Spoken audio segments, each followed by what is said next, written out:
갈라디아서 5장 16절부터 24절. 제가 좀 잘못 찾았나요? 맞죠? 근데 여기는 24절만 적어놨어요. 결론이어서 24절만 적어두었습니다. 24절 같이 한번 읽겠습니다.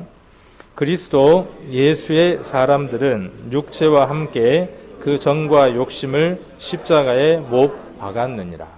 아멘. 아멘 하려고 하니까 좀 찔리지 않습니까? 이 말씀에. 여기 정과 욕심을 십자가에 못 박았다 그랬는데 여전히 내게는 정 그런 게 남아있고 또 욕심이 여전히 남아있잖아요. 마음을 들여다보면. 안 그런가요? 믿음이라는 게 그렇습니다. 믿음은 나를 보는 게 아니죠. 내 현재 상황, 형편, 내가 어떻게 마음을 품고 있고 내가 어떤 상황에 있느냐 하는 것을 인지하고 받아들이는 게 믿음이 아니라 믿음은 내 편에 없는 것, 내게 없었던 것을 인정하고 받아들이는 것이 믿음입니다. 이것은 우리에게 있는 게 아니죠. 내게 있는 것이 아닙니다. 내게 있는 것이 아니라 누구에게 있었던 것이냐 하면 그리스도에게 있었던 것이 내게 오는 것이죠. 내가 이 사실을 인정할 때 그때부터 무엇이 나타나느냐 하면 내 삶 안에 정과 욕심을 못 박아가는 시간들이 이루어지게 됩니다. 하나님 편에서는 이미 이 일이 이루어졌고 하나님은 이 일을 개념치 않으시죠. 그러나 우리 편에서는 여전히 이것은 진행형일 수밖에 없습니다. 믿음은 하나님의 시각에서 바라보는 겁니다. 하나님 시각에서 우리를 바라보는 겁니다. 그래서 나는 이미 이 정과 욕심이 십자가에 못 박혀버린 사람입니다. 그런데 이것을 인정하지 못하는 사람이 어떤 사람이냐 하면 이것을 인정하지 못하고 이전의 삶 그대로 살아가는 사람이 지금 16절, 17절부터 이야기하고자 하는 내용입니다. 구원함을 받았지만 구원받은 그 순간부터 우리에게는 하나님의 그 형상과 같은 형상들이 우리 안에 이루어져 가기 시작을 합니다. 이 이루어져 가기 시작한다는 말은 어떤 것들이 점진적으로 이렇게 커져 나간다라는 표현보다는 그것들이 우리 안에 들어와서 능력이 되어져서 외부로 표현되어진다는 말의 뜻과 같습니다. 그러니까 내 안에는 이미 그것이 이루어져 있는 것이고 온전한 것으로 와 있는 것이 내게 내 육신이 내 몸이 통로가 되어져서 밖으로 드러난다라는 의미가 성장된다, 또 뭐 변화되어진다, 또 뭐 어떤 신학적인 용어로 이야기한다면 뭐 성화되어져 간다 이렇게 표현을 할 수 있을 겁니다. 그러면 왜 거룩함이나 성화라는 게 필요할까요? 어느 교회는 구원받는 그 순간 성화가 이루어졌다라고 표현을 합니다. 그러니까 죄를 짓지 않는다고 표현을 하게 되겠죠. 그런데 여전히 죄를 범하는 시간이 있으니까 그 죄를 범하는 시간을 어떻게 설명할 수밖에 없냐 하면 그것은 내가 죄를 짓는 게 아니라 내 안에 죄가 죄를 짓는 것이라고 이야기를 합니다. 그러니까 궤변에 가까운 것이죠. 하나님은 우리를 거룩한 자로 삼아서 거룩한 삶을 살도록 우리 안에 능력을 부여하셨습니다. 그 능력을 선택하고 그 능력에 내 자신을 맡겨서 사는 삶을 살게 되면 어떤 모습이 나타나느냐 하면 거룩한 모습의 삶들이 드러납니다. 그 삶을 왜 하나님이 살게 하시냐는 거죠. 구원받으면 그냥 데리고 가버리지. 그렇잖아요. 구원받으면 데리고 가야 되는데 구원받는 그 순간 구원받고 난 이후의 삶들을 우리에게 왜 남겨주셨냐는 거예요. 그리고 왜 끊임없이 우리에게 내가 거룩하니 너희도 거룩하라는 말을 창세기부터 시작해서 요한계시록까지 끊임없이 하시냐고요. 구약도 그 얘기, 신약도 그 얘기. 이미 거룩해져 버렸는데 왜 끊임없이 거룩하라고 그렇게 우리에게 명령하고 선언하고 계실까요? 이 얘기는 우리가 구약을 읽어보면 쉽게 알 수 있습니다. 구약의 이스라엘에게 내가 다른 민족 가운데에서 한 민족을 선택을 했다. 그리고 이 민족으로 하여금 거룩하게 하는 것은 온 민족 가운데에서 이 이스라엘이 특별하고 거룩해서 그 이스라엘이 믿는 하나님이 거룩하다고 하는 것들을 만방에 드러내기 위함이다라고 구약을 정의를 내려볼 수 있습니다. 그러면 구원받은 우리를 먼저 구원하신 목적이 어디에 있냐는 거죠. 세상 모든 사람들로부터 우리를 불러낸 목적이 어디에 있냐는 거예요. 구원받기 위해서요? 죄사함 받게 하기 위해서요? 그건 좀 차원이 낮다고요. 이스라엘이 하나님의 백성이 된 것과 같은 의미라고요. 선민이 된 것과 같은 의미라고요. 그것이 하나님이 이스라엘을 불러낸 목적이 아니다고요. 하나님이 이스라엘을 왜 애굽에서 인도해냈을까요? 하나님이 이스라엘 애굽에서 인도해내신 이유. 왜요? 이 답은요, 어떤 답과 같으냐 하면 하나님이 왜 우리를 세상에서 구원받게 하셨는가 하는 것과 같은 답입니다. 왜 우리를 구원받게 하셨을까요? 세상에서 건져냈을까요? 오늘 그런 답들을 여기에서 오늘 하나하나 좀 이야기를 해보려고 하는 겁니다. 애굽을 이스라엘에서 인도해낸 목적은요, 이스라엘 사람들이 애굽의 압제에서 신음하고 고통하고 힘들어했기 때문에 하나님 이스라엘을 건져내셨죠. 잘 생각하셔야 돼요, 답이.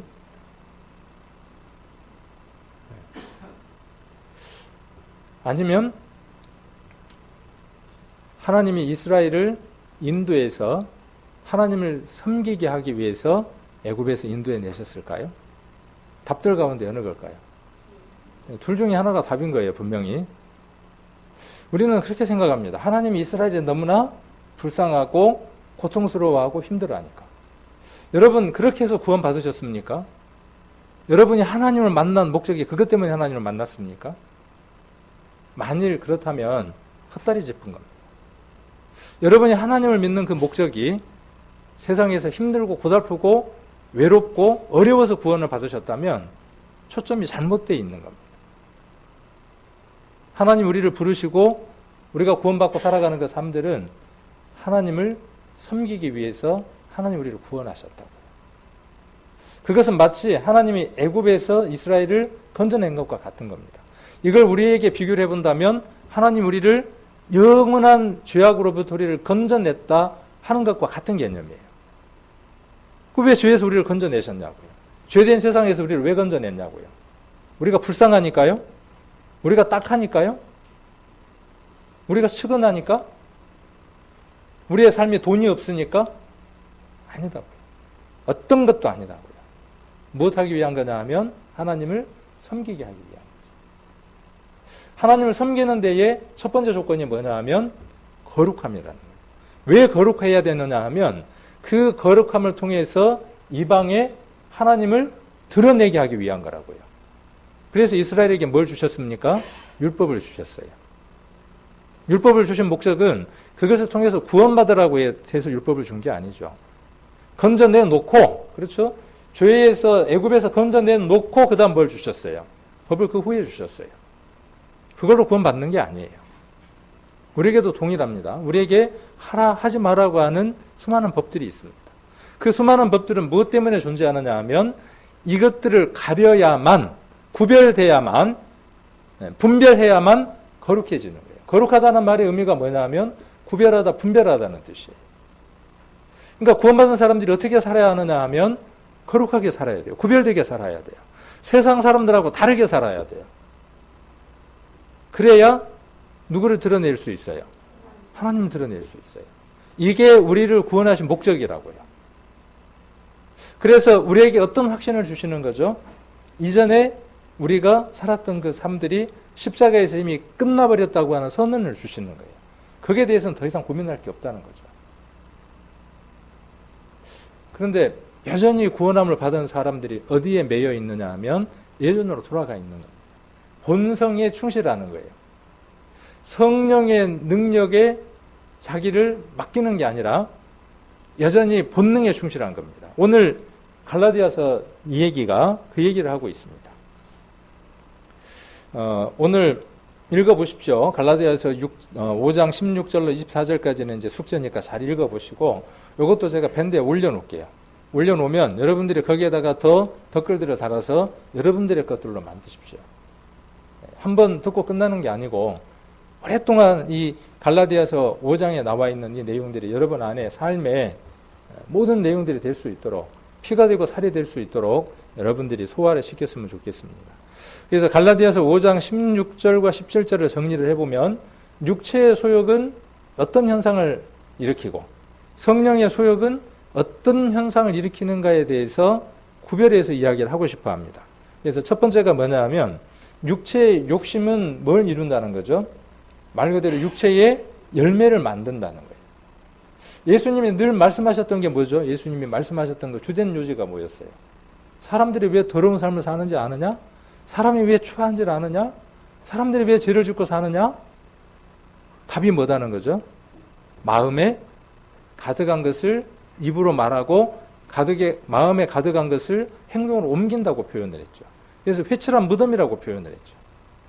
원리가 똑같아요. 그 안에 무엇을 품느냐는 것에 따라서 그 삶을 사는 겁니다.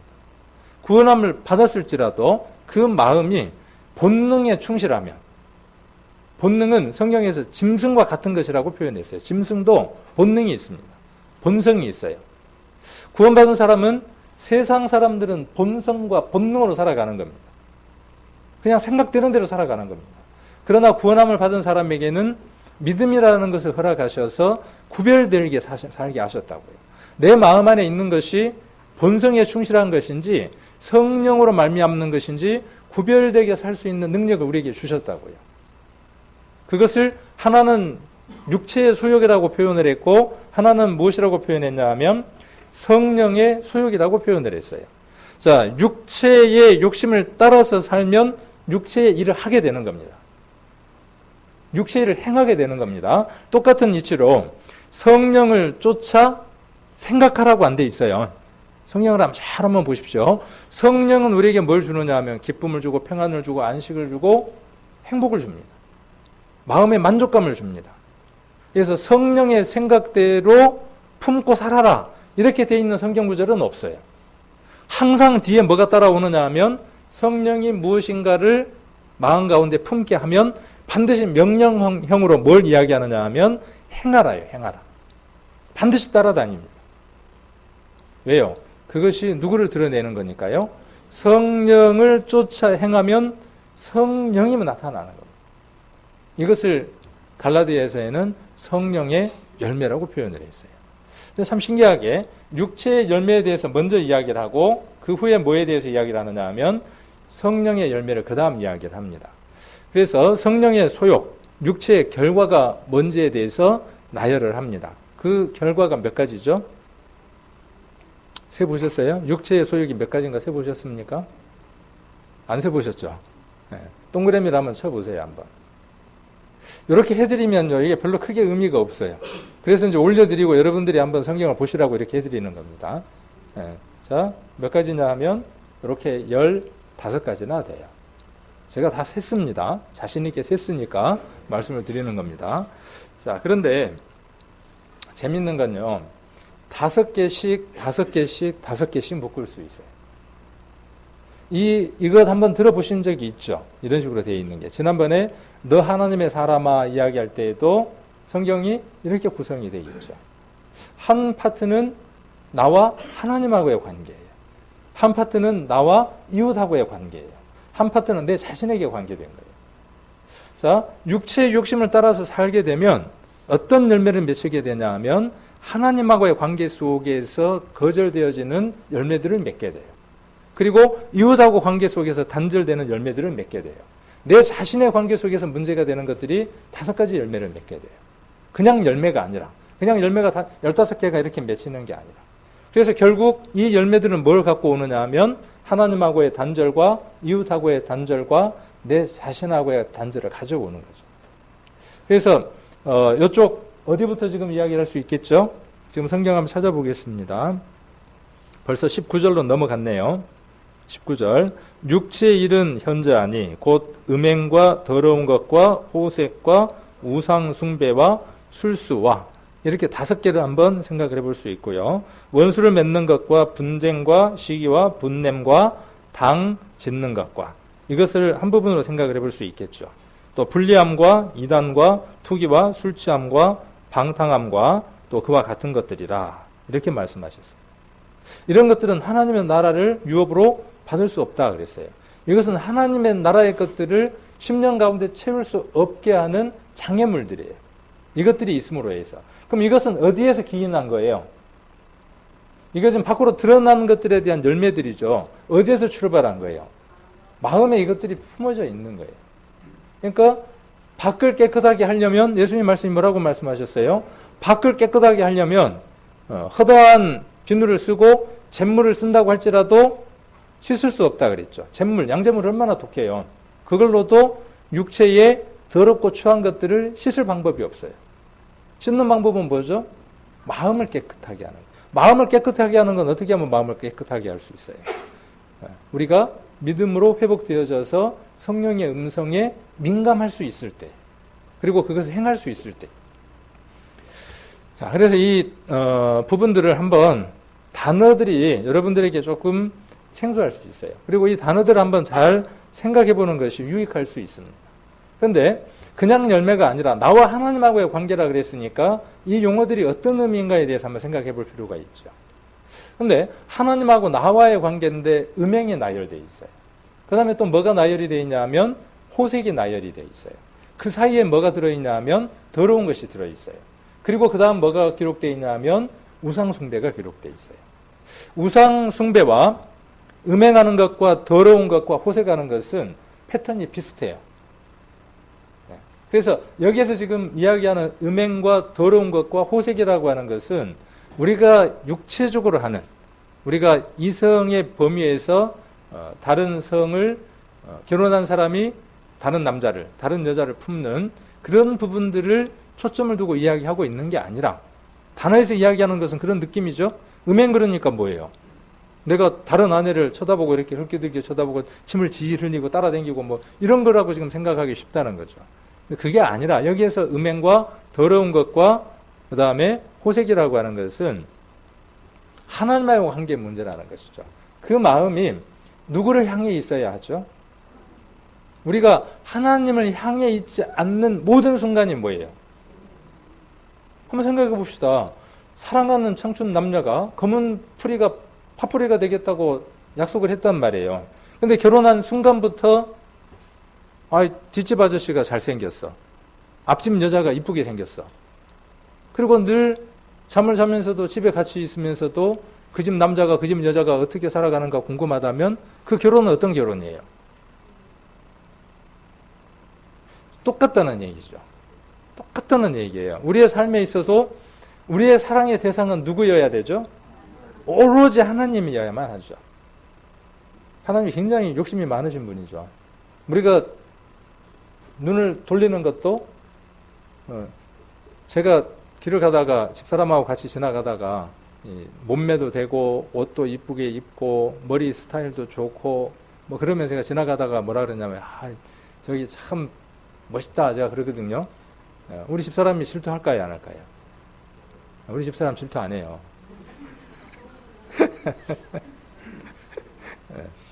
싫죠. 옆에서 그렇게 이야기를 하는데. 근데 반대로 우리 집사람이 저한테 그렇게 이야기하면 제가 뭐라 그러겠어요? 너 따라가라 그러죠. 따라가라 그러면.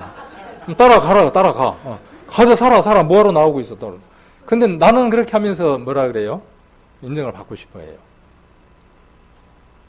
그러니까 눈을 이렇게 돌리면 내가 내 아내나 내가 사랑하는 사람을 강하게 갈망할수록 채우고 싶어 할수록 내 마음에서 상대방의 그 마음이나 눈빛이나 말이나 모든 것들이 내게 초점이 와 있지 않으면 뚜껑 열리는 거죠.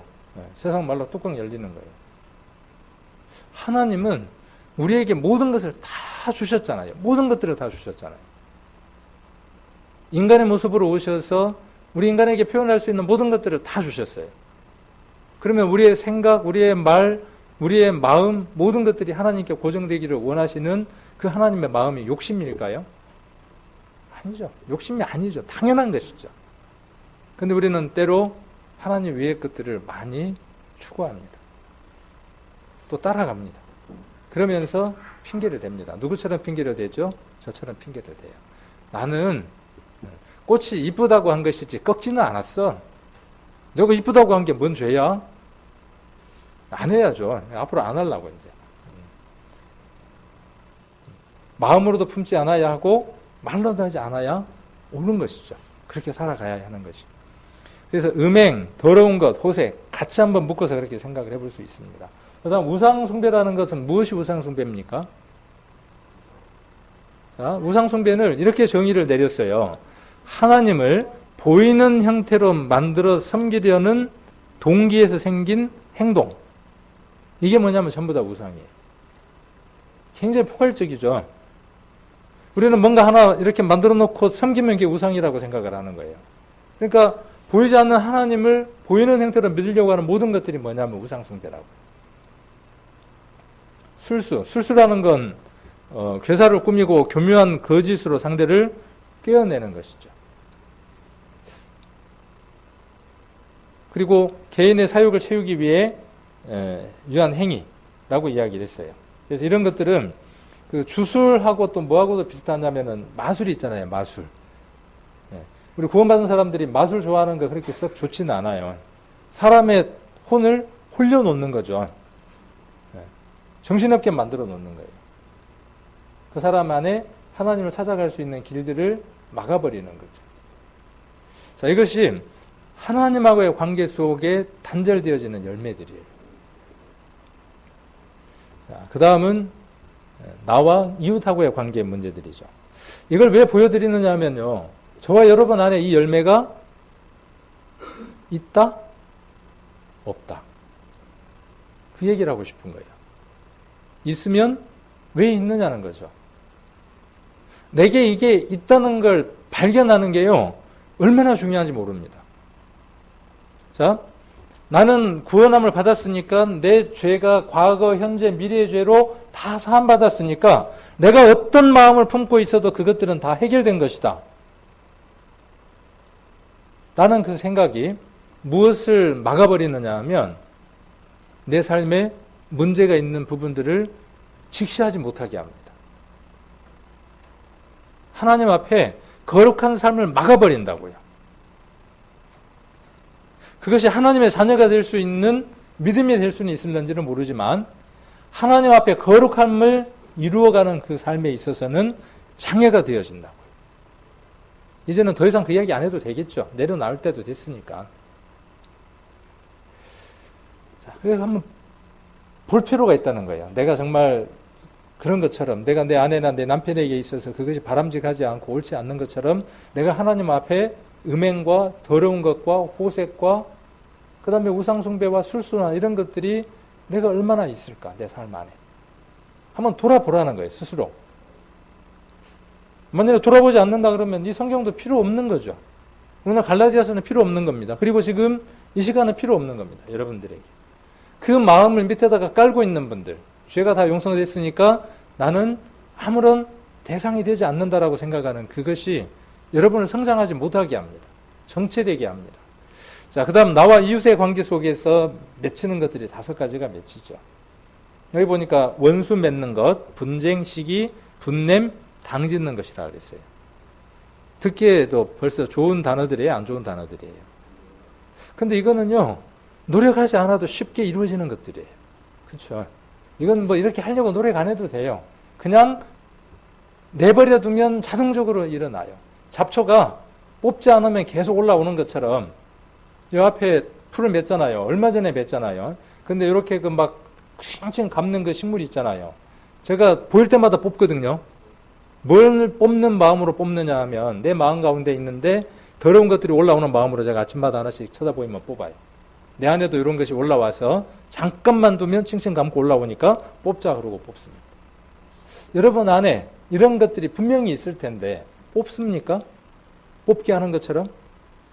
안 뽑는 거예요. 뽑는 시간들이 없는 거예요. 자기 마음을 들여다보는 시간들이 없는 거예요. 자, 원수 맺는 것 그냥 두면 올라와요. 다 그냥 올라옵니다. 자기와 충돌된 상대방의 죄를 용서하지 않으면서 기인되는 거예요.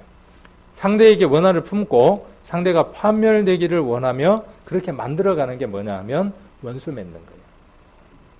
성경에 원수가 자기 집안 식구라 그랬죠. 그런데 구원받는 일에서 그런데 가만 보면은 다른 면에서도 맞는 것 같아. 누가 왼수죠? 시어머니가 왼수고 시아버지가 왼수고 남편이 왼수고 마누라가 왼수고 자식 새끼가 원수래. 아이고 저놈 왼수 같은 놈 새끼 뭐로 태어나가지고 나를 저렇게 골탕을 먹이는지 모르겠어. 저놈의 인간은 지금까지 살아갖고 나를 저렇게 힘들게 하고 저놈의 왼수 귀신은 뭐 하나 안 잡아가고. 그리고요, 고장난 녹음기처럼요, 끊임없이 반복해요. 세상 사람들, 부부들 한번 들어보세요. 아내들 얘기 한번 들어보세요. 네가 옛날에 나한테 결혼한 날 때 이거 약속했잖아. 근데 너 지금 해, 안 해? 안 하잖아. 아, 끝날 때도 있는데 끊임없이 반복하는 거예요. 우리 성도님들도 그렇습니까, 지금까지? 자매님들? 아, 예수님이 다 용서했고 하나님이 다 용서했다는데 자기는 용서를 못 하는 거예요. 하나님은 절대로 끄집어내지 않잖아요. 등 뒤로 던져서 잊어버렸는데, 동이 서에서 먼 것처럼 멀리 했는데 우리는 어떻게 합니까? 네가 과거에 그랬잖아. 실타래처럼 끄집어내는 거예요. 끊임없이. 그러면 가정이 어떻게 됩니까? 자, 이거 지금 이웃하고 맺히는 열매들이에요. 원수 맺는 것. 일단은 나하고 충돌되는 문제가 생기면 그때부터 풀지를 않고요. 묶어요. 꽝꽝 묶습니다. 매듭을 팍 잼매요. 풉시다 좀. 풀어보게. 그리고 거기에서 분쟁이 생기죠. 자기 유익과 자기 권세를 우선적으로 여기며 이를 취하기 위해서 다투는 거예요. 확대될 위험성이 있고 확대되면 대책이 없어요. 이 분쟁이라고 하는 것은. 교회가 가장 경계해야 될 것들이죠. 이게 어디에서부터 출발하느냐 하면요. 마음에서 출발한다니까요. 그 마음 가운데에 자기를 드러내고 세우고자 하는 그 마음들. 그러니까 요거는 심지 않아도 물 주지 않아도 가꾸지 않아도 자라나는 것들이에요. 어떻게 해야만 되는 것들이냐 하면 시간이 나면 날수록 살펴보고 뽑아서 제거해야 될 대상들이에요. 근데 그냥 두는 겁니다. 마음밭을. 그냥 두는 거예요. 시기. 자기보다 남이 낫다고 여길 때 마음이 요동하여 불편함을 느끼고 상대를 멀리하여 미워하는 거예요. 이 마음이 있습니까? 여러분 안에? 있으면 뽑아내야 될 거 아니에요. 근데 품고 사는 거예요. 오늘 지나가면 해결되겠지. 내일 지나가면 풀리겠지. 근데 아니거든요. 아니에요. 이 열매는 해결해야 될 열매라고요. 관계에 관한 문제예요. 그러니까 풀어야 돼요. 그것을 인지한 사람이 풀어야 돼요. 그리고 그것이 하나님하고의 관계를 나눠 놓는다는 것을 인식해야 돼요. 시기라는 것은 아주 무서운 것이죠. 그리고 분냄이에요. 분냄은요, 습관이 됩니다. 한 번 화를 냈는데 상대방이 받아주잖아요. 그러면 그 다음에 또 그 사람에게 같은 화를 냅니다. 강도가 더 강한 화를 내요.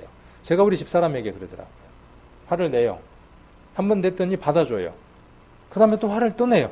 그 다음에 또 받아줘요. 그러면 나중에는 더 큰 걸로 화를 내요. 그러니까 화를 낼 때 상대방은 그 화에 대해서 분명히 원인을 분석해 볼 필요가 있어요. 그리고 그것이 반복되지 않도록 정리를 해야 될 필요성들이 있습니다. 그리고 당짓는 것. 여기 다 연관이 있죠. 분쟁 시기. 이것들과 당짓는 것은 다 연관들을 갖고 있죠. 원수 맺는 것도 마찬가지고. 육체의 유익으로 매수되어 단결해서 진리를 항거하는 행위다 그랬어요. 자, 전체와 하나가 되어야 하는 사람이 그랬죠. 우리는 어떤 사람이냐 하면 분리되어야 되는 사람들이 아니죠. 하나가 되어야 될 사람들이죠. 나눠진 것도 묶어야 되는 사람들이죠. 나보다는 전체가 중요하고 나보다는 우리가 중요한 것이 구원받은 사람의 온전한 마음이고 그것을 쫓아가야 되는 사람. 성령을 쫓아 그랬잖아요. 쫓는다는 말이 뭔지를 설명해 드렸죠. 쫓는다. 추구하고 열망하고 갈망하다 그런 뜻이잖아요. 자, 마음에 맞지 않으면 어떻게 합니까? 나누는 거죠. 여기 모여라. 엄지손가락 잡아라. 여기 모여라. 새끼손가락 잡아라. 나누는 거예요. 이게 나와 이웃의 관계 속에서 양심이 무뎌져 있을 때 맺히는 열매죠. 그리고 5가지 열매, 또 나와 나 자신과의 관계 속에서 맺히는 거죠. 분리, 이단, 투기, 술취함, 방탕함. 분리는 개인주의 때문에 분리가 되는 거죠. 왜 모임이 있는 날 안 올까요? 목사를 기쁘게 하기 위해서 교회 오는 겁니까? 제가 기쁘죠? 오시면. 네, 저도 기쁘죠. 모임에 오는 것은 나를 기쁘게 하는 게 아니라 하나님을 기쁘게 해드리는 행위죠. 그리고 가장 당연한 것이고. 그런데 개인주의는 거기에서 나눠지게 합니다. 나 하나쯤이야. 우리 오전도사님 늘 자주 말씀하시잖아요. 포도주를 가져오라고 했는데 전부 다 뭘만 가져다 부었어요? 다른 사람이 분명히 포도주 가져올 거야. 내가 물 한 동이 섞은다고 해서 표 안 날 거야. 나중에 떠봤더니 100% 물만 떠졌죠. 포도주가 물이 되는 신비한 사건이 이루어졌네요. 물이 포도주가 되는 게 아니라. 그게 뭐냐면 개인주의예요. 개인주의. 어쩔 수 없는 상황은 우리가 이해되어질 수 있죠. 그리고 그런 것들이 공유돼야죠. 교회 안에는. 교회는 하나니까 공유돼야죠. 내가 이 모임에 올 수 없는 상황들이 있다면 그것에 대해서 공유하고, 그것이 기도해야 될 제목이라면 함께 기도해야 될 것이고, 마음을 나눠야 될 일이면 마음을 나눠야 될 것이고, 가서 도와야 될 일들이라면 가서 도와야 될 것들이죠. 만일 공유하지 못할 것들이다 그러면 부끄러운 것이죠. 그것은 구별되어지고 제거되어져야 되고 해결되어져야 될 문제죠. 구원받았으니까 상관없습니까? 아니다고요. 이단, 진리와 표준에 위배되는 의견들이라 그랬죠. 투기, 시기, 질투가 심하게 발전된 거죠. 자기의 영혼을 갉아먹는 참으로 추한 죄가 투기래요. 이게 시기보다 더한 거죠. 이게 누구를 망친다는 얘기죠? 자기를 망치는 거예요. 시기는 누구를 망치는 거고요? 자기와 이웃의 관계를 망치는 거예요. 음행과 더러운 것과 호생은 누구하고 관계를 망치는 거죠? 나와 하나님하고의 관계를 망쳐놓는 것들이에요. 망쳐놓는데 내비두고 있으면 안 되겠죠. 술 취한다 그래, 술 취함. 술 취함이라는 얘기가 성경에서 수없이 반복돼서 나옵니다. 근데 담배 얘기는 안 나오죠. 그러니까 담배는 안 피워도 되나 보다 그러는데, 술 취함이 말하는 술 취함이 말하고자 하는 목적이 어디에 있느냐 하면 반복성과 중독성이에요. 그리고 그 술 취함은 그 술이라고 하는 것을 어느 자리에다 놓는 것이냐 하면 위로함과 그 다음에 자기의 괴로운 것들을 해결할 자리에다 올려놓는 거예요. 외로움과 괴로움과 힘든 것과 그 모든 것들은 누구로부터 해결해야 될 대상이냐 하면 하나님으로부터 해결해야 될 대상이에요. 술이 어느 자리에 올라가 있는 거죠? 그 자리에 올라가 있는 거예요. 그리고 그것이 반복되는 거예요. 담배도 마찬가지예요. 아까 그 방탕이 나오죠? 방탕도 마찬가지죠. 이 모든 것들이 다 합쳐져 있는 거죠. 누구를 망쳐버립니까? 자기를 망치고 있어요. 그런데도 뭐라고 자꾸 이야기를 하죠? 나는 구원받은 하나님의 사람이야. 나는 출애굽한 사람이야. 나는 하나님의 백성이야. 그래서 어쩐다고요. 자, 그럼 반면 성령을 쫓는 거죠. 성령의 소욕이에요. 똑같이 육체의 소욕, 성령의 소욕 이렇게 표현을 했어요. 성령을 쫓아 행하는데 이 열매도 몇 개냐 하면 9개. 아까 그 열매는 몇 개냐 하면 15개. 그런데 하나님하고의 관계 속에서 맺히는 것과 이웃과 나 이렇게 나눌 수 있었죠. 똑같아요. 여기도 보면 이렇게 나누어 볼 수 있습니다. 갈라디아서 22절이죠. 5장 22절. 자, 오직 성령의 열매는 사랑과 희락과 화평과 오래 참음과 자비와 양선과 충성과 온유와 절제니 이 같은 것을 금지할 법이 없느니라 그랬어요. 이것은 뭘로도 막을 수 없는 것이다 그 말이죠. 자, 그래서 이것도 한번 나눠볼 수 있습니다. 나와 하나님하고의 관계 3가지, 이웃하고 관계 속에서 맺히는 것 3가지, 그 다음에 나 자신에게 맺혀야 할 것 3가지, 이렇게 한번 구분을 해볼 수 있습니다. 갓 태어난 아기들은 그걸 뭐라 그러죠? 맨 처음 딱 태어났을 때 엄마라고 인식하는 거, 그걸 뭐라 그러죠? 머리에서 막 떠오르면서 그 단어가 생각이 날 듯 말 듯. 아, 맞아요. 각인. 예, 각인. 그 굉장히 중요하죠. 그러니까 오리가 품어서 태어났는데 제일 먼저 본 게 사람이에요. 그러면 그걸 누구라고 생각하고 따라다니냐 하면 엄마라고 생각을 하고 졸졸졸졸 따라다니는 거예요. 구원함을 받았어요. 근데 보니까 먼저 구원받은 사람이 교회에 올 때 성경책을 안 갖고 와. 그러면 그게 어떻게 되는 거죠? 각인이 돼요. 교회에 먼저 구원받은 사람이 살아가는 삶들을 보니까는 구별되지 된 삶들을 살아가질 않아. 그러면 어떻게 각인되는 거죠? 아, 구원받고 나면 그렇게 살아도 되는가 보다 이렇게 각인이 되는 거죠. 그래서 우리에게 있어서 이것은 굉장히 중요한 것 같아요. 그 자녀들이 한 집에서 살잖아요. 그래서 부모의 말투라든가 행습이라든가 습관이라든가 이런 것들을 다 자연스럽게 배우게 되죠. 우리 딸이 팔자걸음을 걸어요. 일자걸음을 걷는 아버지 밑에서 자랐으면 일자로 걸었을 거예요. 근데 팔자를 걷는 아버지 밑에 자라서 양반집에 태어나서 걸을 때 팔자로 걷거든요. 뭐냐면 보고 배우는 거예요. 자, 왜 이 성령을 쫓아 산다는 이야기를 할 때 이야기를 하느냐 하면 우리가 무엇을 바라보고 무엇을 닮아가려고 하느냐에 따라서 그 삶이 우리에게 습관되어지고 행동으로 옮겨진다는 거죠. 말투도 바뀌고 좋아하는 사람이 생기면 말투도 바뀌어요. 행동도 바뀌어져요. 그러면 우리는 누구를 사랑합니까? 우리는 누구를 좋아합니까? 우리 하나님을 좋아한다고 고백했고 하나님을 사랑한다고 고백을 했고 예수님을 사랑한다고 고백을 했어요. 예수님하고 매일 만난다고 이야기를 해요. 그런데 말하는 것 보니까는 딱 주아버지 닮았어. 마귀를 닮았어. 하는 말이나 폼새나 다 닮았어.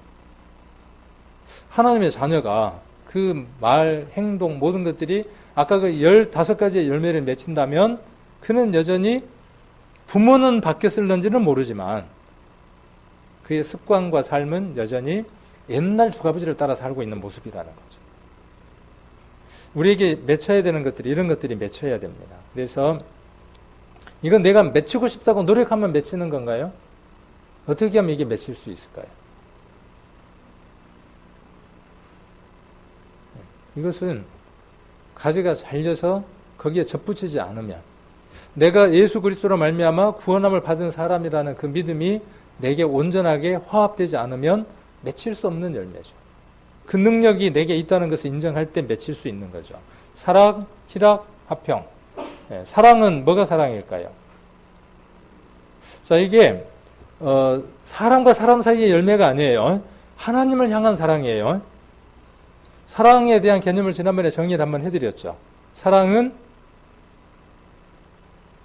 받는 것, 섬김, 희생, 봉사. 그래서 사랑은 뭐냐 하면 주는 거다 그랬죠. 그럼 뭘 줄 겁니까, 여러분들이? 여러분들이 뭘 받았습니까? 영원히 사라지지 않는 영원한 사랑을 받았죠. 그 사랑을 하나님과 화합하는 거죠. 관계를 갖는 겁니다. 하나님은 나를 사랑한다 그러는데 그래요, 날 사랑해요. 근데 나는 이웃을 사랑해요. 자, 어버이날이니까 뭐 그런 얘기를 해봅시다. 부모의 사랑 얼마나 커요. 그럼 어떻게 해야 됩니까? 누구에게 갚아야 합니까? 부모님에게 갚아야죠. 근데 우리는 뭐라고 이야기를 합니까? 사랑은 내리사랑이래. 그럼 뭘 당연시하는 거죠? 부모에게 사랑을 갚을 필요가 없다고 당연시하는 거죠. 그거 아니다고요. 우리가 맺혀야 되는 그 열매가 뭐냐 하면 하나님이 나를 사랑하시는 것처럼 내게 하나님의 사랑의 표현이 풍성해야 된다 그 말이라고요. 내가 하나님을 사랑합니다. 아까 음행, 그 다음에 더러운 것, 호색과 반대되는 것들이죠. 나는 오로지 당신만 향하겠습니다. 말이 이렇게 막아가지고 앞만 바라보는 것처럼 난 당신만 바라볼게요. 내 마음이 다른 쪽으로 자꾸 쏠려가려고 하는데 고백하는 거예요. 하나님, 내 마음이 자꾸 옆집 남자를 쳐다보려고 하는데 옆집 여자를 쳐다보려고 하는데 안 보고 싶어요. 미안해요. 죄송해요. 제 마음은 하나님을 향하려고 하는데 자꾸 세상 것들이 눈에 들어오네요. 고백하는 거죠. 근데 그게 없어요. 그냥 될 대로 되는 거예요. 될 대로 마음에서. 자, 그리고 희락이에요. 희락. 여러분, 하나님으로 인한 희락이 있습니까? 기쁨이? 누구 안에 있을 때 이것이 이루어지느냐 하면요. 하나님 안에 있을 때 이루어집니다. 나중에 한번 성경들 한번 찾아보시고. 그래서 극락의 하나님이라 그랬어요. 극락의 하나님. 시편 43편 4절에. 그래서 희락은 누구에게 있냐 하면 하나님에게 있습니다. 그리고 그 희락은 무엇을 만들어내느냐 하면 온전한 평화, 화평을 이루어냅니다. 시편 131편 2절에 보면 이렇게 표현을 했어요. 젖된 아이가 그 어머니 품에 있는 것 같다 이렇게 표현을 했어요. 세상 걱정 없이. 그죠? 그때 한번 젖을 빨고 시컷 먹고 배가 불러서 그 심장 고동 소리에 귀를 대고 그죠? 대를 대고 조용히 새근 자는 그 아이. 그게 뭐냐 면 희락과 화평이에요. 누구 안에 있을 때에만 가능하냐 하면 하나님 안에 있을 때에만 가능하다. 여러분에게 이 열매가 있습니까? 이렇게 하나님을 만나는 그 경험들이 여러분의 삶들의 시간 안에서 순간순간마다 있습니까? 있으면요, 여러분 표정이 지금 그게 아닐 거예요. 모세가 하나님을 만나고 내려와서 그 얼굴을 어떻게 했습니까? 수건으로 가렸어요. 아마 여러분들이 이 화평과 희락이 온전하게 이루어진다면요, 얼굴을 쳐다보면 와 그럴 거예요. 아마 광채가 나서. 그런데 오만 똥심은상을 하고 댕겨. 그냥 막 얼굴을 쳐다보면 세상 근심이란 근심은 다 짊어지고 댕겨. 그냥 하나님을 만나지 못하니까 그렇죠. 자, 이것이 하나님과 나와 관계 속에서 맺혀야 되는 것들이죠.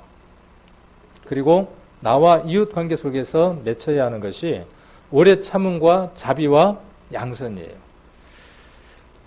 오래 참음이라고 하는 것은요. 근데 여기에 나와 있는 것들은 다 하나님의 성품들이에요. 그 성품들이 우리 안에 와서 반사체로 나타나는 모습들이기도 합니다. 하나님 오래 참으시죠? 그렇죠? 하나님은 얼마나 오래 참으십니까? 하루가 천년같이, 천년이 하루같이 참으시는 분이죠. 하나님은 빛의 속도로 움직이는 분이에요. 그런데 보폭을 누구하고 맞춰주시죠? 우리하고 맞춰주시잖아요. 그러면 그것을 우리에게 받았으면 우리가 이웃에게 드러낼 때 어떻게 드러내야 되겠어요? 산으로 올라갑니다. 산 올라가는데 우리 집사람은 늦어요. 저는 좀 빨리 올라가요. 이왕 올라가는 건 나는 빨리 올라가서 뭐 내려오든지, 안 올라가려면 몰라도 올라가려면 빨리 갔다 빨리 내려오자 이거예요. 그럼 집사람 못 따라오죠. 막 그러면서 못 올라가요. 그러면은 쳐다보면서 그렇게는 못 올라오고 뭐 해봐야 뭐 200고지도 안 되고만 거기는 못 올라와서 그러고 헥헥거리고 있다고. 그 아니죠. 예를 들면 우리가 이제 그런 육체적인 모습 속에서도 그렇게 표현할 수 있지만 교회 속에서도 마찬가지잖아요. 구원받은 지 오래됐다고 해서 다 성장이 됐을까요? 그렇지는 않죠. 그러면 구원받은 지 늦게 됐다고 해서 그러면 변화가 덜 됐을까요? 또 그렇지도 않아요. 우리는 서로를 향해서 하나님 안에 하나님 모습으로 닮아져 있지 않는 부분들이 있을 때 오래 참아주는 거죠. 방임하고 내팽개치는 게 아니고 바라보고 기도하고 하나님이 때를 주시면 사랑으로서 그것을 권하고 권면하고 경계하고 책망해서 바로잡아야 되는 것이 우리가 해야 될 목적이에요. 그것이 오래 참음의 결과예요. 그래서 오래 참음으로 옷 입으라 그랬죠. 골로새서에서는요. 그리고 자비. 자비라는 말은 친절한 사람이라는 뜻이래요. 그러니까 초대교회 시절에는요, 그리스도인들을, 구원받은 사람들을 또 다른 별명으로 뭐라고 불렀냐 하면 친절한 사람들이라고 불렀대요. 그 말이 뭐냐 하면 자비라는 뜻이죠. 우리가 생각할 때 그 자비와 대자 대비하신 뭐 땅땡땡, 정말 자비하신 분의 본체는 누구죠? 하나님. 그 하나님의 마음이 우리 안에 들어오면 하나님은 우리를 향해서 친절했죠. 친절은 뭐냐면요, 상대방의 필요를 미리 감지하고 앞서서 채워주는 게 친절이죠. 일본 사람들 참 친절하더라고. 길을 물으니까요, 거기다 데려다주고 뒤돌아서 다시 가더라고. 옛날 우리나라도 그랬죠. 근데 지금은 어떻게 해요? 그럼 뭐 구글 내비게이션 켜면 찾아가는데 뭐 찾아보세요. 근데 친절이라는 건 뭐냐면 그 상대편에 대해서 어떻게 하느냐 하면 필요를 채워주는 거죠. 참 어려운 일이에요. 근데 초대교회 사람들은 친절을 했다는 거죠. 우리에게 있어서 최고의 친절이 뭘까요? 세상 사람들에게 두 번 다시 배고프지 않고 두 번 다시 골치 아프지 않는 해결점. 그게 뭐겠습니까? 복음 전하는 거죠. 그것이 최고의 친절이죠. 그 사람들은 원치 않지만 우리가 그들에게 줄 수 있는 최고의 친절이죠. 그걸 전해주기 위해서 우리의 자존심도 우리가 갖고 있는 모든 것들도 꺾는 거죠. 그리스도가 그러셨던 것처럼. 그게 자비예요. 그리고 하던 일을 멈추고 남의 이야기를 경청하는. 그래서 이청득심 이렇게 네 글자로 이야기를 했어요. 상대방 얘기를 들어주는 거예요. 우리는 할 얘기가 너무나 많아요. 복음을 전할 때 할 얘기가 너무나 많아요. 그런데 반대로 한번 해보세요. 들어봐 주세요. 그러면 그 사람이 뭘 필요로 하는지를 알아요. 그게 친절의 첫 출발이에요. 오랫동안 참고 한번 들어봐 주세요. 뭔 얘기를 하는지. 그러면요, 그 사람이 마음을 열고 내게 다가와요. 그러면 내가 할 수 있는 얘기를 할 수 있어요. 복음을 전하는 방법, 중요한 방법 알려드렸죠. 그 다음 양선. 양선이라는 말은 선함이라는 뜻이에요. 선함. 선한 분은 한 분밖에 없죠. 그 선한 본체가 우리 안에 와야 우리가 비로소 뭘 할 수 있느냐 하면 선한 일을 할 수 있는 사람이 되죠. 그래서 우리의 삶에 자연히 선함, 착함이라는 열매를 맺게 하려면 예수 그리스도가 우리 안에 가득 채워져야 선함이라고 하는 양선이라고 하는 열매가 나오는 거죠. 이건 누구를 위해서 드러내는 겁니까? 누구를 위해서?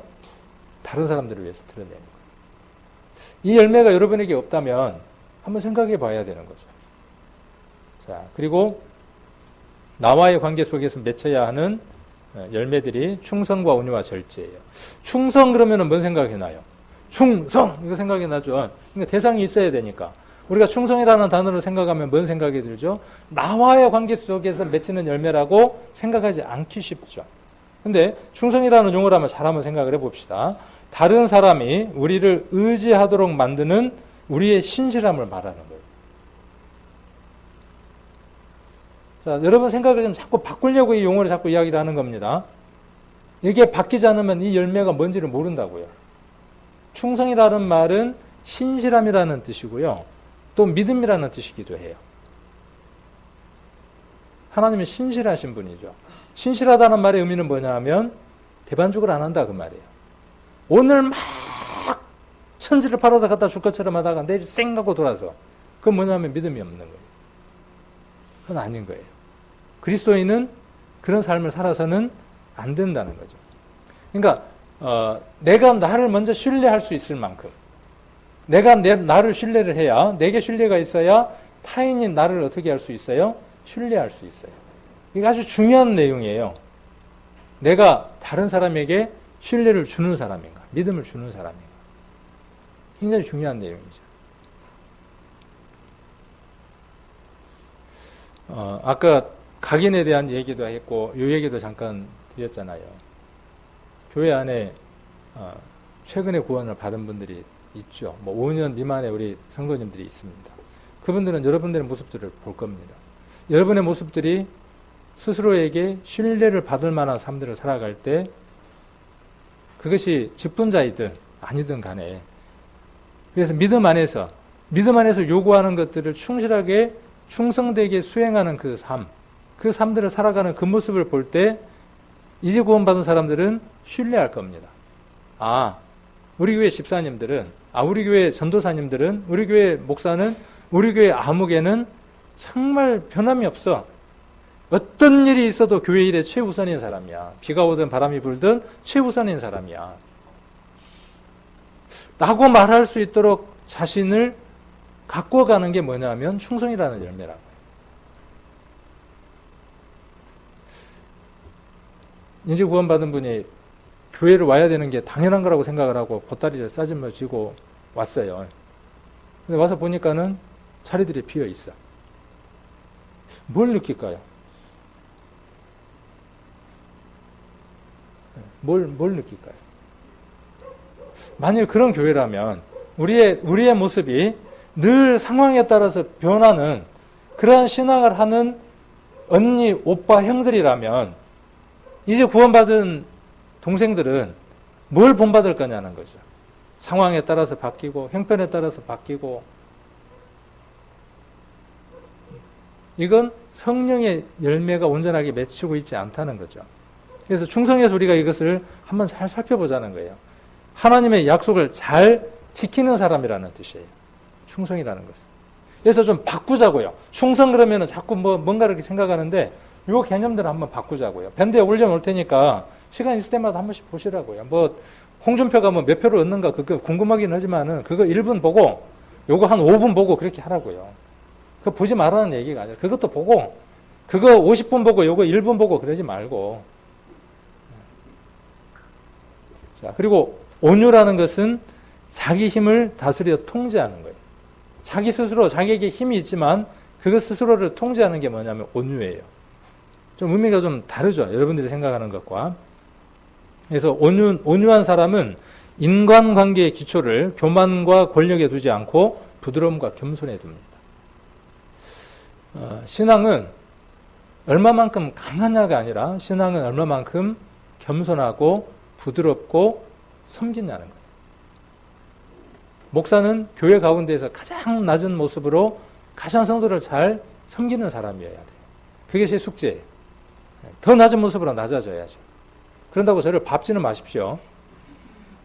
밟으라고 제가 낮아지는 거 아닙니다.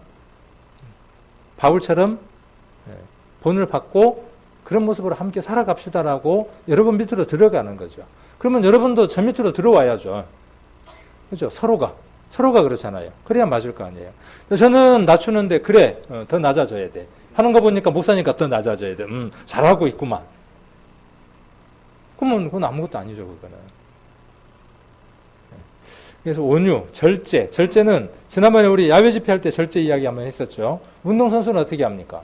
몸 만들죠. 먹고 싶은 거 안 먹죠. 체중 조절 다 하죠. 성령 열매 가운데 이 절제. 우리가 하고 싶은 모든 것들을 다 하는 게 우리의 삶이 아니라고요. 그것이 우리가 그것을 하지 않는 것이 우리에게 큰 기쁨이 돼요. 그래서 그것을 절제하는 거죠. 이것이 나와 나 자신 속에서 있어야 되는 열매들이에요. 저는 이렇게 정리를 했어요. 저는 이렇게 정리를 했습니다. 여러분들 여기에다가 이제 더 첨가를 하십시오. 그리고 자신들 한번 돌아보십시오. 내게 여기에서 걸리는 것들이 있고 문제가 되는 것들이 뭐가 있는지 한번 돌아보십시오. 그리고 문제가 되어지는 것들이 있으면 뽑고, 되지 않는 것들이 있으면 능력을 구하고, 이것이 우리가 해야 될 일들이죠. 제가 이렇게 그래프를 한번 만들어 봤어요. 어디에서 퍼온 거 아니고요. 제가 만들었어요. 여러분들을 위해서 만들었어요. 우리 시간이 좀 가도 좀 참고, 저는 이거 하나 준비하려고 한 1시간 정도는 만들어야 돼요. 여러분 보기에는 잠깐 보이잖아요. 근데 저는 이거 만들려면 머릿속에서 짜야 되고 구상해야 되고 한참을 만들어야 돼요. 자, 신앙의 연수와 성숙도는 연관들이 있죠. 굉장히 중요하죠. 아까 이야기했던 것처럼 우리가 거룩해져가는 그 삶은요, 하나님 앞에 굉장히 중요한 겁니다. 그리고 세상 사람들에게 있어서 이것은 아주 중요한 거예요. 이게 없으면 복음이 안 전해져요. 이게 없으면 죽어있는 교회예요. 이게 없으면 그 사람은 뭔가 문제가 있는 겁니다. 그래서 이것을 한번 이해해 보려고 제가 한번 표를 한번 그려봤는데, 이쪽은 신앙의 연수예요. 5년, 10년, 15년, 20년, 25년, 30년. 더 된 사람도 있겠죠. 네. 그 다음 저쪽은 뭐냐면 신앙의 성숙도를 퍼센트로 한번 표현을 해봤어요. 뭐 20%, 80, 100 이렇게. 근데 뭐 꼭 100은 없겠죠. 하여튼 이렇게 이제 가정을 제가 한번 해봤습니다. 한번 마음속에다 한번 그려보십시오. 여러분 점을 한번 찍어보십시오. 1년째는 내가 얼만큼이었는지, 2년째는 얼만큼이었는지, 지금은 얼만큼인지 한번 찍어보는 겁니다. 위에서 이렇게 내려가 버렸어요. 100이었는데 이렇게 점점점 내려갔어요. 한번 그런 것들 한번 묵상을 한번 해보려고. 자, 요게 이제 성숙도예요. 요거 문제가 있는 신앙이죠. 100%가 쫙 유지된다는 거예요. 이게 뭐냐면 골치 아픈 교리예요. 이거는 저렇게 될 수가 없어요. 저렇게 이야기하면 저거는 성경을 뒤집어 엎어버리는 이야기입니다. 구원받고 나면 구원받을 때 완벽해진다는 거예요. 그리고 그 다음부터 계속 성숙도가 죽을 때까지 계속 간다는 거예요. 죽으면 또 안 돼. 저거는 불가능한 일이에요. 근데 이것도 문제고, 그 다음 또 뭐도 문제냐면 이것도 문제예요. 이것도. 이건 뭐죠?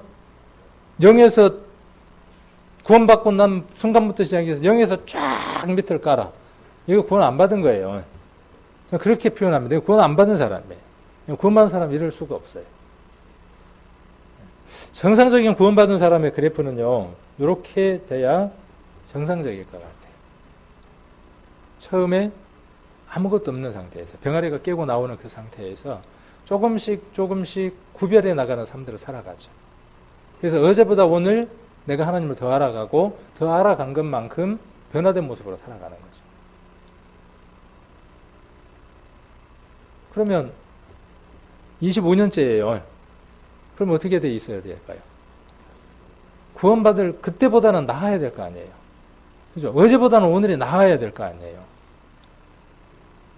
이걸 한번 생각해보자고 제가 자꾸 던지는 겁니다, 이게. 자, 신앙은 보면 이렇게 성장을 하더라고요. 제가 제 신앙을 한번 이렇게 생각을 해보니까 이렇게 성장하더라고요. 저렇게 쭉 차고 올라가면 좋을 텐데요. 저렇게 못 차고 올라가더라는 거죠. 아까 우리 집사님 말씀하셨던 것처럼 구원받을 때는 정말 좋았어요. 근데 그때 완벽했던 건 아니에요. 내가 그렇게 내 스스로 생각하는 거죠. 가장 좋았을 때인 거죠. 그러나 성숙도, 숙성도 면을 봤을 때에는 아니었던 거죠. 그래서 올라가는 거죠. 올라가는데 살다 보면 조금씩 내려오기도 해요.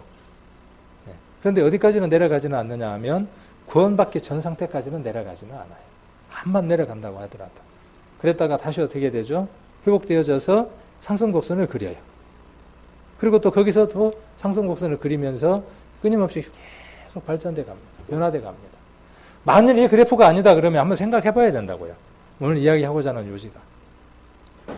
이런 변화들이 여러분들에게 없고 이것을 감지하지 못하고 이것을 생각하지 않는 삶을 살아가고 있다면은, 그리고 내가 어떻게 살든 다른 사람들이 나 때문에 힘들어하고 괴로워하고 고통하더라도 나는 거기에 대해서 반응을 하지 않는 사람이다 그러면 문제가 있는 사람이라는 거죠.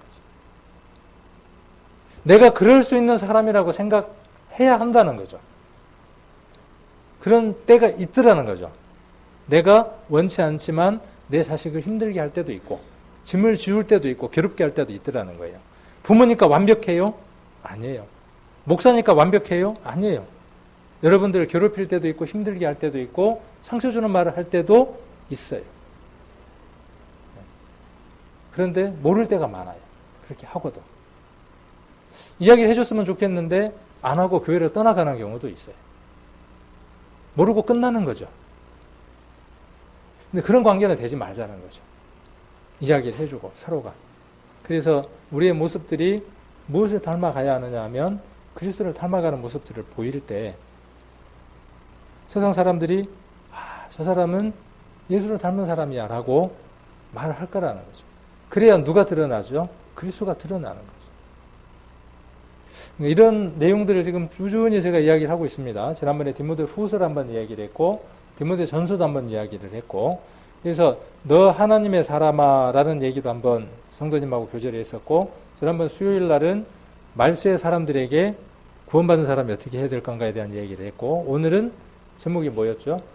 그리스도 예수의 사람들. 그리스도 예수의 사람들은 어떤 열매를 맺히는가에 대한 내용들을 오늘 한번 살펴보는 시간을 가졌습니다. 그래서 우리의 삶을 돌아보지 않으면요, 발전이 없습니다. 우리 교회가 또 우리 개인들이 돌아보고 고쳐야 될 것들이 무엇인가를 한번 살펴보는 그런 계기가 되기를 원합니다.